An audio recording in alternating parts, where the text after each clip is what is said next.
He's Hall of Famer Troy Aikman, ESPN Monday Night Football analyst, joining us on behalf of his beer brand, 8.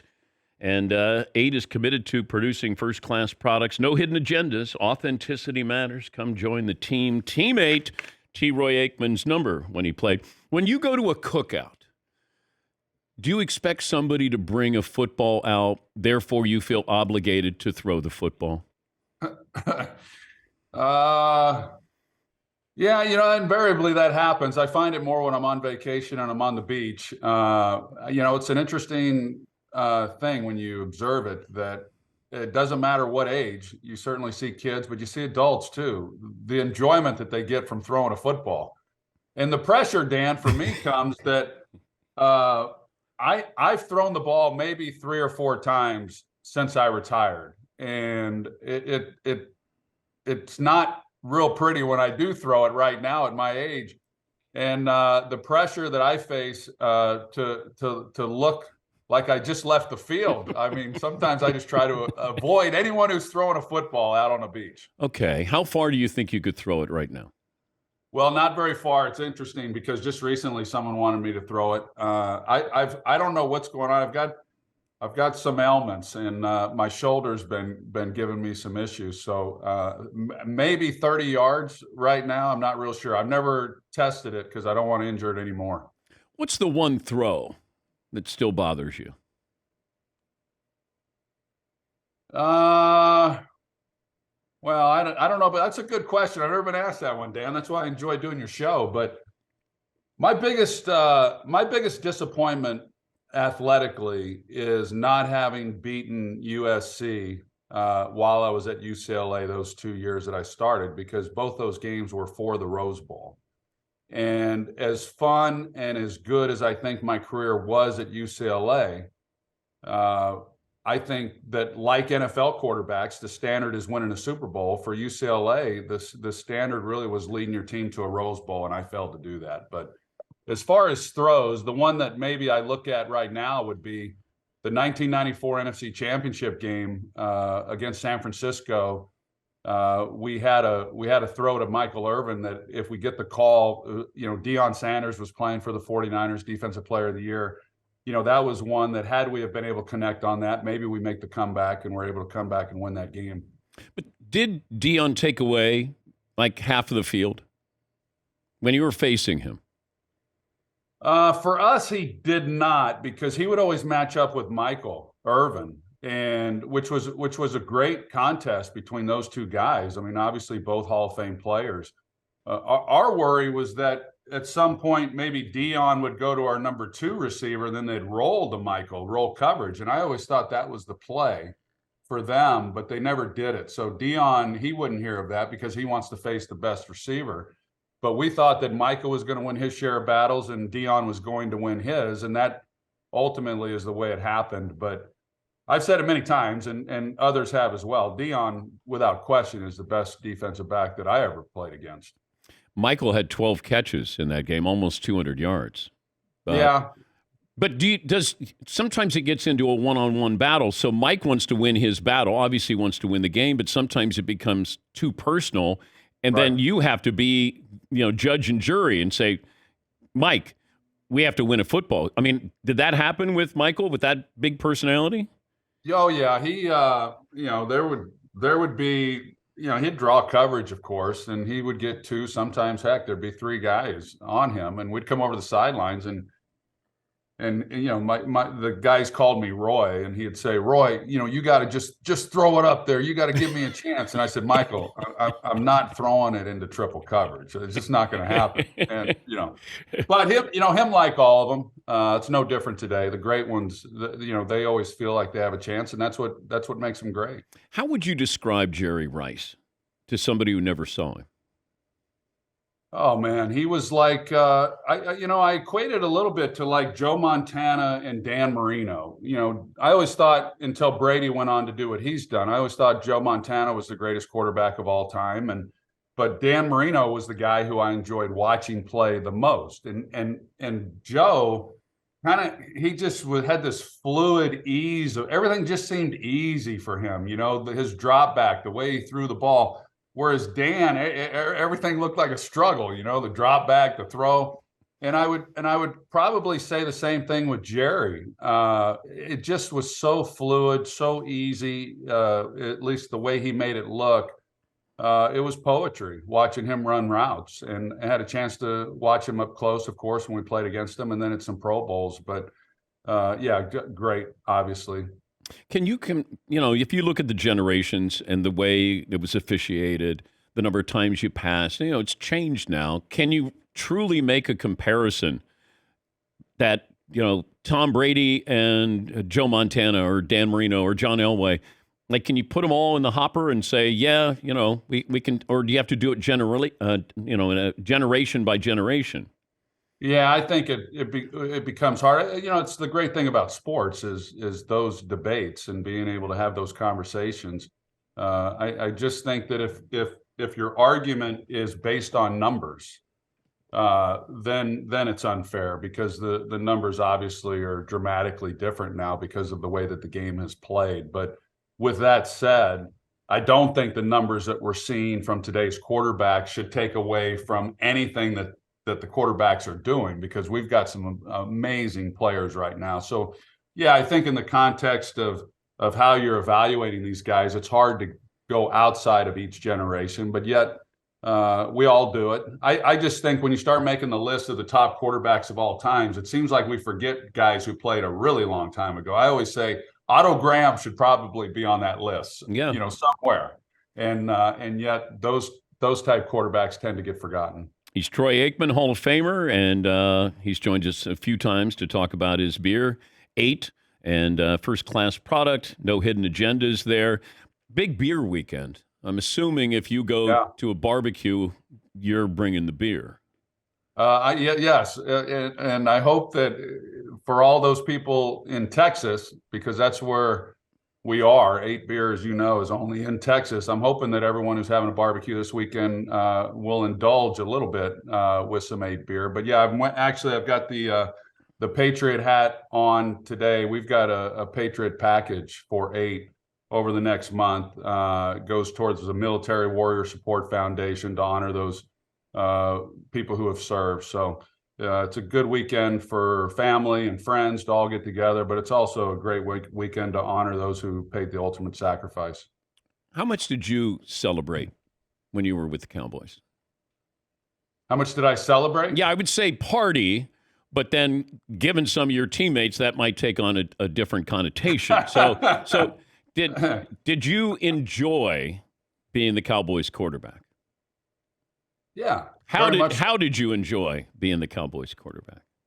Oh, well, Memorial Weekend, since it's upon us, I used to throw you'd say a backyard barbecue picnic. It started as that, and then it turned into where I was renting out Bill Bates's ranch, and it was an all-day affair. So I probably enjoyed it a little too much from time to time. And no cell phones back then. Thank God. Yeah. Help me understand the kickoff, where we're going with this. As an analyst, what do you want? Well, as a former player, like what should we still have with the kickoff? Yeah, Dan, I look at it from both perspectives, because I understand. I've seen where some players and coaches aren't happy with the change in the kickoff rule, and if you're a special teams player, that's how you make your living, and that's how you make that's how you earn your opportunity to be on a team. So when some of those types of rules are put into effect, it affects your livelihood. But I will say I also see it from someone now who's been removed from the game for close to 25 years, that safety is the top priority, and for obvious reasons. And the kickoff, I'm not in those meetings, but it seems like each year I'm hearing that the kickoff is when most of the injuries are taking place. So I applaud the league and the owners and everyone who's involved in trying to make the game safer, but yet I understand why there's some frustration from the coaches and the players that are involved with it. How would you take the response Mike McCarthy had that we need to run the ball more? If you were still the quarterback of the Cowboys, or you're Dak Prescott, and you hear your head coach saying, we need to run the ball more. Well, we I can't imagine that would have ever been said while I was playing because we ran it more. You Yes. know, we were already there with Emmitt Smith. But I don't know. I look at the teams around the league, and there's not a lot of them, but the team that comes to mind, of course, is San Francisco. We see it with Tennessee, but they haven't enjoyed quite the same level of success that we've seen from San Francisco. But I love that offense that Kyle Shanahan is running, and it reminds me a lot of the Cowboys teams that I was a part of, as far as the commitment to running the ball and then the play action passing off of that. And we did skew heavily towards the passing game. And when you have quarterbacks like Aaron Rodgers or Patrick Mahomes and Josh Allen and those type talented guys, I get it. And then along with the rules, but I do believe that we're starting to kind of bring the pendulum back towards the middle, and those teams that are running the ball are having a lot of success. So in Dallas, there has been they have thrown the ball a lot. Kellen Moore, who's now with the Chargers, I think did a really great job, but I think it was a little bit outside the box of where McCarthy wanted to be. So I'm not surprised by it. I don't think it's a bad thing. But with all that said, if you had to choose between one or the other that you're going to be good at, you better be good throwing the football if you're going to win in today's league. How safe is Emmitt Smith's all-time rushing yardage? I think it's pretty safe. I can't imagine in my lifetime that I'll see anyone really threaten that record. The game's going to have to change dramatically.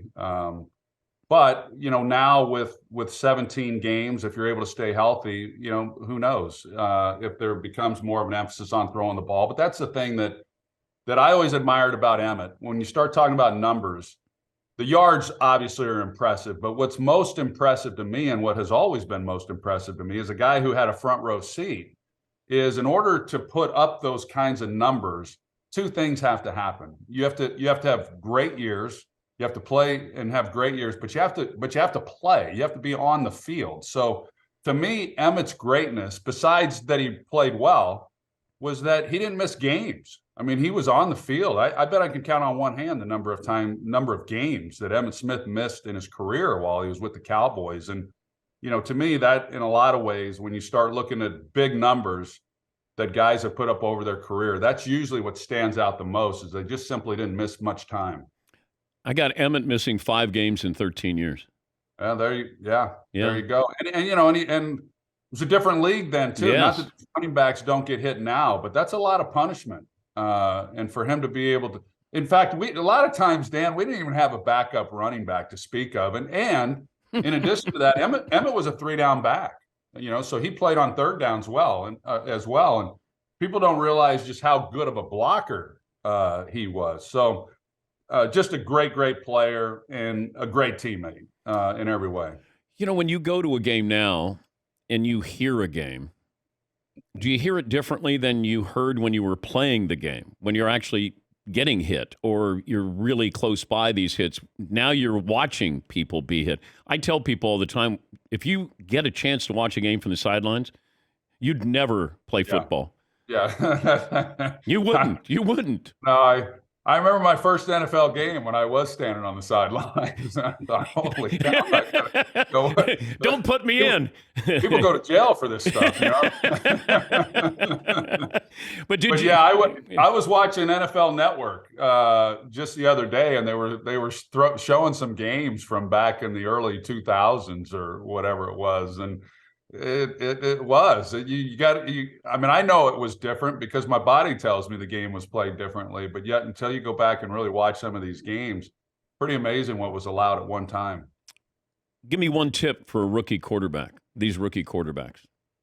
Well, I was given some advice when I was coming into the league, and I was told, hey, it's a long year, and the game's gotten longer each year, with 17 games, but don't get too high when things are going well, and don't get too low when things are going poorly, because it's a roller coaster. And in college, when you're on a good team, as I was, every week's a good week, and you have very few losses when you come from some of these great programs, and you're going to go through a lot of ebbs and flows of a season. And I thought that was I thought that was really good advice. And I think the coaches that are able to navigate that and maintain some consistency, I think they give their teams the best chance too.